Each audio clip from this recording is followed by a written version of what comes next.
Hello, Shalom. My name is Ruvain, and I'm here to introduce you to a plant, a native plant here from Israel, called Pistacia lentiscus. In Hebrew, it's Elat HaMastic.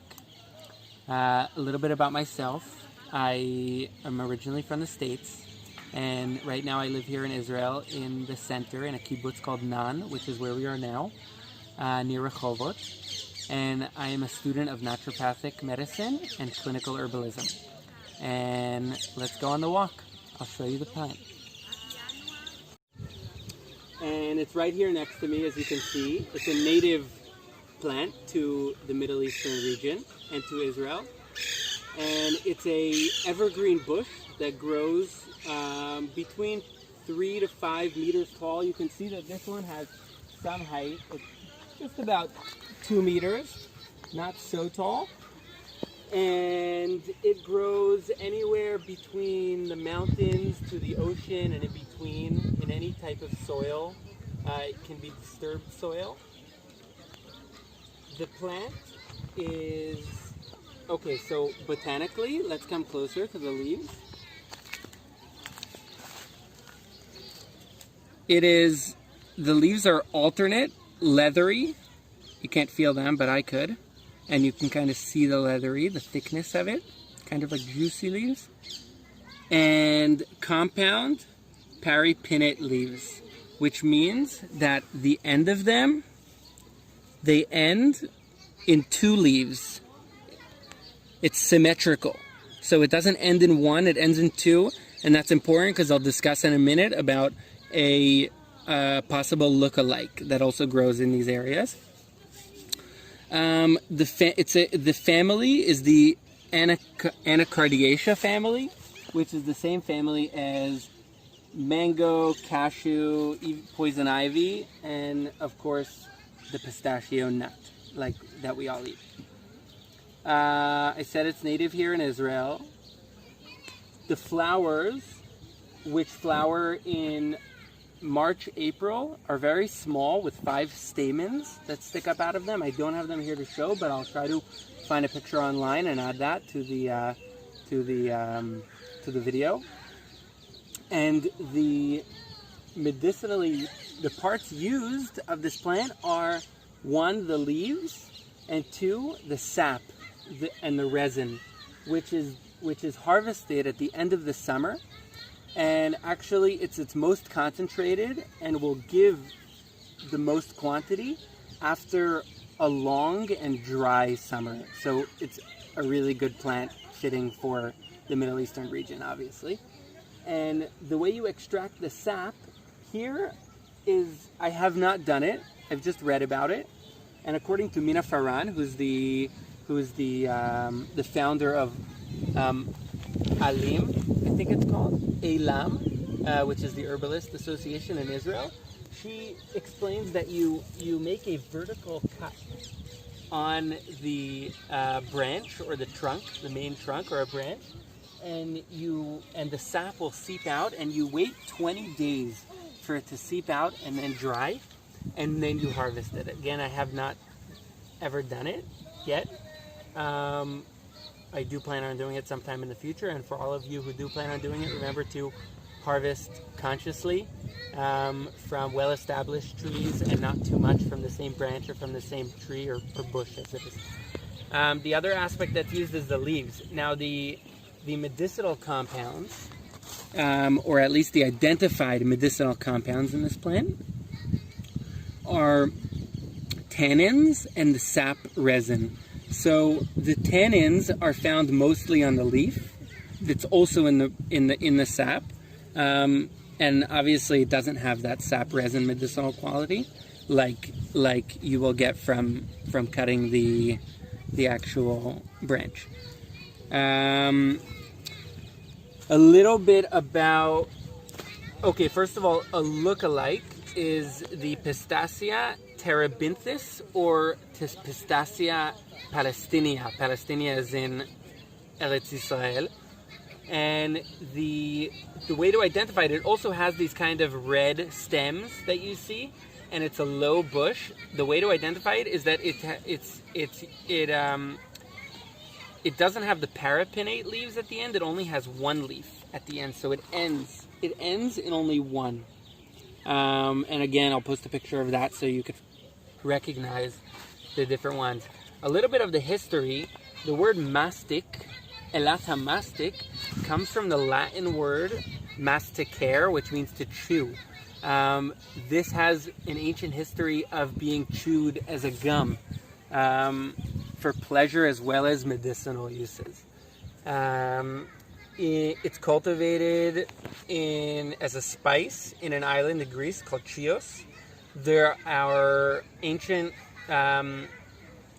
references made of it, used in Egypt as an incense as well as embalming for bodies. And it's talked about in early Greek writings, and it's even talked about in the Gemara and a few places in the Torah. The medicinal actions, what we use it for. So it's interesting. I'll first talk about the traditional uses of it, and then I'll bring that in and tie it together with the modern herbalist uses these days that we know of it. Traditional uses in the Arabic communities were for lowering fever and inflammation, for throat pain and for stomach pain, and for bringing on the period. I think it's called imanagog. And these days we know that its actions. These days we know that its actions and one of its main usages are against the bacteria Helicobacter pylori, as well as general antibacterial, antiviral properties, some anti-cancerous properties, and it really brings it together to its ancient uses of when people would have abdominal pain, as well as bad breath is one of the uses they would have it for. So we see that in the fact that it's been studied and shown to have antibacterial properties against H. pylori and treating peptic ulcers, as well as bacteria in the mouth. There are also studies that show its anti-inflammatory functions, specifically in situations of Crohn's disease. And I will put a note on the references for these different studies that were done. Anything else before I'm finished? So it's used for H. pylori, for ulcers, for infections in the digestive system, as well as diarrhea due to its astringent action. A few things I want to go back to and say regarding harvesting the resin from the plant. You don't want to cut the branch. You just want to make a small notch in the bark of the tree, of the bush, and the sap will be released from there. So you're not actually cutting off a branch, you're just making a slight cut. Another thing that I didn't mention is that the leaves, their medicinal uses, you can use them if you're out in nature and you get a cut or you get a wound. You can take them off of the branch and use them to close up a wound. Their astringent, their tannin content, causing their astringent action, will stop bleeding and close up a wound, as well as the antibacterial properties that will help you not get an infection. Regarding making it into an extraction, you can find preparation methods as well as dosages on ronbotanical.co.il.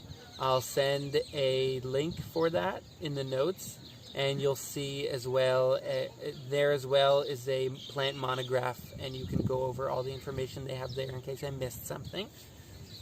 And I just want to say thank you to Ancient Roots Israel and to everyone watching and everyone interested in herbs. I hope it was okay. It's my first time, and I'm not so familiar with the botany and the names of herbal actions, or not as familiar as I would like to be. Again, hope you enjoy the herbs.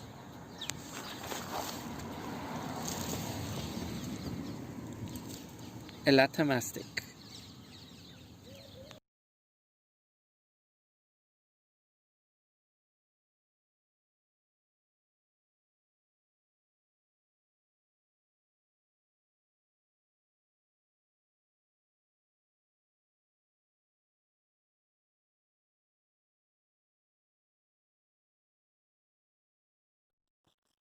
Shalom lekulam.